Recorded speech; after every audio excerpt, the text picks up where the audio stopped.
সরিষা জামালপুর আজ পাটের দাম ৪৩৫০ থেকে ৪৫০০ টাকা গেছে। এটা অবিশ্বাস্য, কেন যেন মনে হচ্ছে জানি না, তারপরে এটা নিয়ে আলোচনা করব। তো প্রিয় দর্শক, যে যেখান থেকে এই রাত্রিতে আমার কমেন্ট ভিডিও দেখতে আসছেন, অনেক অনেক ধন্যবাদ। অবশ্যই আশা করি এই ভিডিওতে আপনারা বিভিন্ন কমেন্ট করবেন। আসসালামু আলাইকুম রহমতুল্লাহ। আশা করি সবাই ভালো আছেন। তো চলুন যাওয়া যাক আজকের পাটের বিভিন্ন বাজারের দাম ও বিভিন্ন তথ্য নিয়ে আমরা আলোচনা করব ইনশাল্লাহ।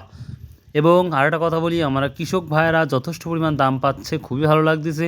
সেই সাথে দোয়া করি যে সকল ব্যবসায়িক, যে সকল স্টকার ভাইয়েরা পাট রাখতেছে বা কিনতেছে, আল্লাহ যেন তাদেরও মুখে হাসি ফোটায়, এই দোয়া করি আজকের ভিডিও শুরু করতেছি। So let's go. এখানে একটি দাদু ভাই লিখছে, আসসালামু আলাইকুম অলরাউন্ডার ভাই, এত বেশি দাম পাট কিনলে স্টকারদের জন্য বাস খাড়া আছে, বা মানে উনি বলছেন যে খুব বিপদ আছে, উনি এটাই বলতে চাচ্ছে। তো ভাই সবাই বুকে আশা বেঁধেই কিন্তু পাট কিনে ইনশাল্লাহ দোয়া করি আল্লাহ যেন সবার মুখে হাসি ফোটাক ভাই। এখানে একটি ভাই লিখছে, আমাদের যশোরে ৩২০০ টাকা মন। যশোরে ৩২০০ টাকা মন? যশোরে কি পাট কি একবার নর্মাল পাট নাকি রে ভাই, না রোহিঙ্গা পাট? বুঝলাম না। তো অবশ্যই ভাই পাট সম্পর্কে অবশ্যই তথ্য দিবেন ভাই, কারণ ৩২০০ কি ৩৬-৩৭-এর নিচে কোনো পাট নাই বাংলাদেশে আমার যেটা মনে হয়। তো কেন এত দাম কম অবশ্যই জানাবেন। এখানে একটি ভাই লিখছে ৫,০০০ পর্যন্ত যাবে পাটের দাম। ভাই কী যে হবে আসলে এখনও বলা যাচ্ছে না, একমাত্র আল্লাহই জানে কী হবে। তবে দেশের বাইরে পাট যাবে না, রপ্তানি হবে না, এটা কিন্তু একটা মারাত্মক বিষয়। তো তারপরেও আল্লাহ যেন সবার ভালো কিছু করুক। এখানে একটি ভাই লিখছে, স্টক পার্টির মরার ফৌর উঠেছে, বাজার কমবে, একটু অপেক্ষা করেন। একটা ভাই লিখেছে যে রাশিদুল ভাই, যে যারা স্টক পার্টি তাদের জন্য মানে তারা খুব আগ্রহের সহিত কিনতেছে, এটা হয়তো খারাপ হতে পারে ওনার প্রেডিকশন। তো ভাই অবশ্যই আপনাদের যার যে মনে চায়, আপনার মন কি বলে সেই ধরনের প্রেডিকশন আপনারা দিতে পারবেন নিঃসন্দেহ। এখানে একটি ভাই লিখছে, হীরার দামে পাট ৪,০০০ বিক্রি হয় না ফরিদপুর থেকে। কি বলেন ভাই, ফরিদপুরে হয় না আর আমাদের এখানে ৪,৪১০০ টাকা পাট পাচ্ছে না মানুষ, আর আপনাদের ওখানে বিক্রি হচ্ছে না? ফরিদপুরে সবসময় পাট ভালো কোয়ালিটি থাকে, আশা করি দাম ভালো যাবে। এখানে একটি ভাই লিখছে, আসসালামু আলাইকুম। ওয়ালাইকুম সালাম। খাই ভাই, মানে খাই ভাই, সুন্দর নাম। খাই ভাই, পাটের দাম বেড়ে চলছে, পাট যদি দেশের বাইরে না যায় তাহলে পাটের কপালে কি আছে? ভাই সুন্দর, খাই ভাই লিখছেন, যেটাই লিখছেন আমি খুশি হয়েছি, সমস্যা নেই খাইরুল ভাই। তো ভাই দেশের বাইরে পাট না গেলে কি হবে, এখন মিল মালিকরাই কি করবে, শিফার চালু না হলে সত্যিই খুব চিন্তিত ব্যাপার।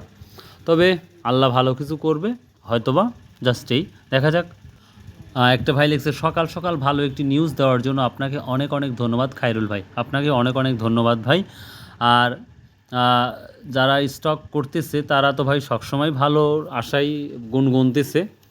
তো এখন স্বপ্নে আল্লাহকে ডাকতে হবে, ইনশাআল্লাহ হয়তো আল্লাহ পরিবর্তন করতে পারে, দেখা যাক।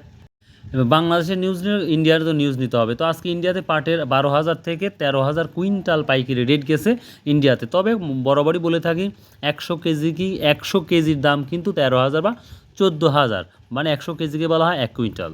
এখানে একটি ভাই লিখছে, পাটের দাম সামনে কমার সম্ভাবনা বেশি, কারণ স্টকারদের কেনা শেষ হলেই খেলা জমবে। অর্থাৎ উনি বলতে চাই যারা স্টকার তারা পাট কেনা বন্ধরা করলেই এই দামটা কমার সম্ভাবনা থাকবে। কৃষকেরা তখন তো বিশাল ক্ষতিগ্রস্তের মধ্যে পড়ে যাবে ভাই। এখানে একটি ভাই কমেন্ট করেছে, পাটের বাজার আরও বাড়ার সম্ভাবনা আছে, এমডি দুলাল ভাই।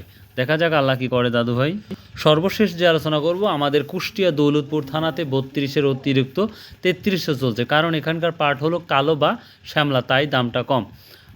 সত্যি কথা বলতে আমাদের এদিকে কালো পাট শ্যামলা বলেন আর ব্ল্যাক ডায়মন্ড বলেন আর সর্বনিম্ন পাট, সেটাও আমার মনে হয় ৩৫০০ টাকা। আমার যেটা মনে হয়, বা আমরা যেটা দিই ৩৫-৩৬০০ টাকা। তো প্রিয় দর্শক, আশা করি সুন্দর একটি নিউজ আপনারা দেখতে পাবেন এখন। তো ইনশাল্লাহ নতুন কোনো তথ্য বা কোনো যদি নিউজ পাই, ইন্ডিয়া বাংলাদেশ যেখান থেকে হোক যদি পাই, ইনশাল্লাহ আপনাদের সামনে হাজির হয়ে যাব। তো যারা এখন চ্যানেলটা সাবস্ক্রাইব করে নেয় ভাই, চ্যানেলটা সাবস্ক্রাইব করে দেন প্লিজ ভাই, অনেক কষ্টই করি। তো ভাই আল্লাহ হাফিজ, আসসালামু আলাইকুম রহমতুল্লাহ।